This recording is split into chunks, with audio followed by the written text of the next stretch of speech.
এই সালাতুল হাজাত সবাই শেষ হয়ে যাচ্ছে। সালাতুল হাজাতের একটা ঘটনা আছে। হযরত ওমর রাদিয়াল্লাহু তাআলা আনহু তার জামানায় করে এক সময় দুর্ভিক্ষ দেখা দিয়েছে। দুর্ভিক্ষ, জিনিসপত্রের দাম হাতের নাগাল থেকে বের হয়ে গেছে। হয় না অনেক সময় এমন? এক সময় পেঁয়াজের দাম কত ছিল?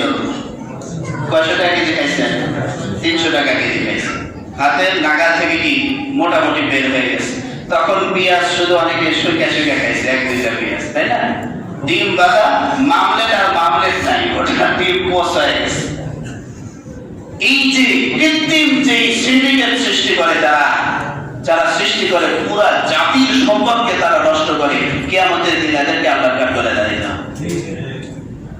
1 টাকা আপনি কারোর থেকে, কারোর ব্যক্তিগত পকেট থেকে, ব্যক্তিগত জায়গা থেকে কিছু চুরি করছেন, পরে তওবা করছেন এবং তার হক আদায় করে দিচ্ছেন, আল্লাহ মাফ করে দিবে।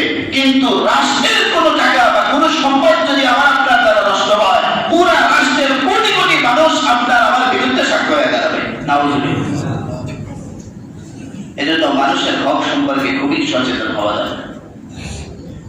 হযরত ওমর রাদিয়াল্লাহু তাআলা ওই সময় কৃত্রিম এরকম দুর্ভিক্ষ দেখা দিয়েছে, হাতের নাগালের বাইরে চলে গেছে, বাজারের সামানপত্র আর নাই, এখন আমদানি করতে হবে। তিনি অনেক টেনশনে আছেন।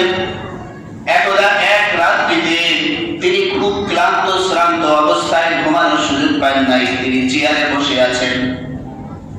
চেয়ারে বসে থাকার পরে একটু হালকা ঝিমুনি আসছে। লম্বা একটা স্বপ্ন দেখলেন। অনেক সময় দেখবেন ঘুম অল্প হয় কিন্তু স্বপ্ন কি হয়েছে? লম্বা। এরকম যারা বেশি পরিশ্রম করে তারা হয়তো বুঝতে পারবে যে বসে বসে ঘুমাও কি দেখা যায়? স্বপ্ন দেখা যায়। আমরা ছাত্র জীবনে যখন পড়াশোনা করছি, রাত্রে টেবিলের উপরে পড়তে পড়তে ঘুমাইছি, হঠাৎ করে লাফ দিয়ে বসছি। কি ব্যাপার, কি হলো? দেখো আমার তো হাত দেওয়া করছে আমাকে। তো এই যে স্বপ্নের মধ্যে সে দেখতেছে, তো আল্লাহ রাসূল সাল্লাল্লাহু আলাইহি ওয়াসাল্লাম হযরত ওমর রাদিয়াল্লাহু তাআলা স্বপ্নের মধ্যে চলে আসছে। দেখলেন যে আল্লাহ রাসূল সাল্লাল্লাহু আলাইহি ওয়াসাল্লামের চেহারা মলিন। হযরত ওমর রাদিয়াল্লাহু তাআলা জিজ্ঞাসা করলেন, হে আল্লাহর হাবিব সাল্লাল্লাহু আলাইহি ওয়াসাল্লাম, চেহারা মলিন কেন আপনার? আল্লাহ রাসূল বলেন, তুমি কি কারণে এখানে ক্লান্ত শ্রান্ত অবস্থায় বসে আছো? হযরত ওমর বলেন, হে আল্লাহর রাসূল, দুর্ভিক্ষ দেখা দিয়েছে, সিন্ডিকেট বেড়ে গেছে, আমদানি করতে হবে, কি উপায় করব বুঝতেছি না। এবং অবস্থায় এক দলকে মিশরে পাঠাচ্ছি, আর এক দলকে আরেক জায়গায় পাঠাচ্ছি, যাতে করে তারা কিছু পণ্য সেখান থেকে আমদানি করে। তখন আল্লাহ রাসূল বললেন, হে ওমর, তুমি কি জানো না আমি কি তোমাদের জন্য সালাতুল হাজাত রেখে আসি নাই? তুমি আগে প্রথমে আমদানি করার জন্য বিভিন্ন জায়গায় পাঠাচ্ছ, তুমি কি আমার দেওয়া ফর্মুলা অনুযায়ী আদায়ছো কিনা? হযরত ওমর বলেন, বিষয়টা তো আমার মাথায় ছিল না, আমি তো ভুলে গিয়েছিলাম। আল্লাহ রাসূল বললেন, তুমি যাও আগে সালাতুল হাজাত নিজেও পড়ো এবং সকলকে পড়ার জন্য হুকুম করো। পরবর্তীতে রাত্রির শেষে ফজরের সময় মুয়াজ্জিন যখন আযান দিল, তিনি মসজিদে গেলেন, সকলকেই বললেন স্বপ্নের কথা এবং সকলকেই বললেন যে তোমরা সালাতুল হাজাতের ইহতিমাম করতে থাকো, প্রত্যেকদিন সালাতুল হাজাত নামাজ পড়তে থাকো। ইতিহাস বলে 1 সপ্তাহের মধ্যে আল্লাহ তাআলা দুর্ভিক্ষ দূর করে দিয়েছে। এই হলো নামাজের পাওয়ার, এই হলো নামাজের পাওয়ার। ইয়া আইয়ুহাল্লাযীনা আমানুস্তাঈনু বিস-সাবরি ওয়াস-সালাহ। সাহায্য দিতে হবে কার কাছে? নামাজ এবং সবরের মাধ্যমে। নামাজের মাধ্যমে আমরা যাব তো ইনশাআল্লাহ।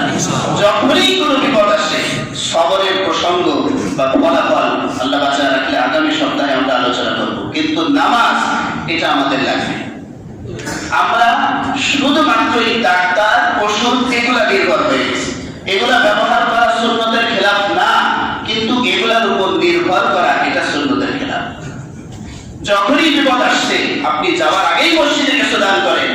যখনই বিপদ আসছে, সামনে কোনো অসহায় ব্যক্তি পড়ছে, সাথে সাথে ওর মুখে হাসি ফোটা, খোদার কসম ওই মুখে হাসি ফুটবে, তার বিপদ আপনার দ্বারা ঘুচে যাবে, আল্লাহ আপনার বিপদকে কাটায় দিবেন। সুবহানাল্লাহ। সালাতুল হাজাত, এই নামাজটা 2 রাকাত পড়তে হয়।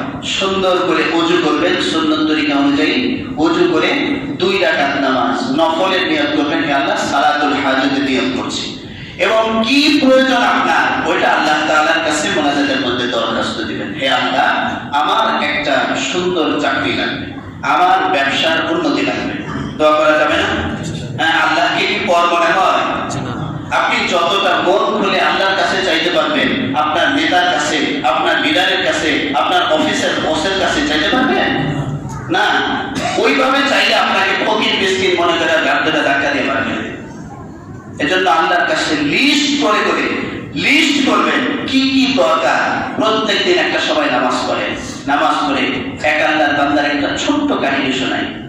এক আল্লাহর বান্দা প্রত্যেকদিন একটা জায়গায় নামাজ পড়ত, একটা জায়গায় তেলাওয়াত করত, প্রত্যেকদিন নফল নামাজ ওই জায়গায় তেলাওয়াত করত। আল্লাহর বান্দা দুনিয়া থেকে চলে গেছে, এখনো পর্যন্ত ওই জায়গার থেকে মাঝে মাঝে তেলাওয়াতের আওয়াজ আসে। সেটা জিনের মাধ্যমে আল্লাহ করান নাকি ফেরেশতার মাধ্যমে করান, এটা উপরওয়ালাই ভালো জানে। আল্লাহ তাআলা যেন সদা সর্বদা নামাজ এবং সবরের মাধ্যমে আল্লাহ তাআলার সাহায্য প্রার্থনা করার তৌফিক দান করেন।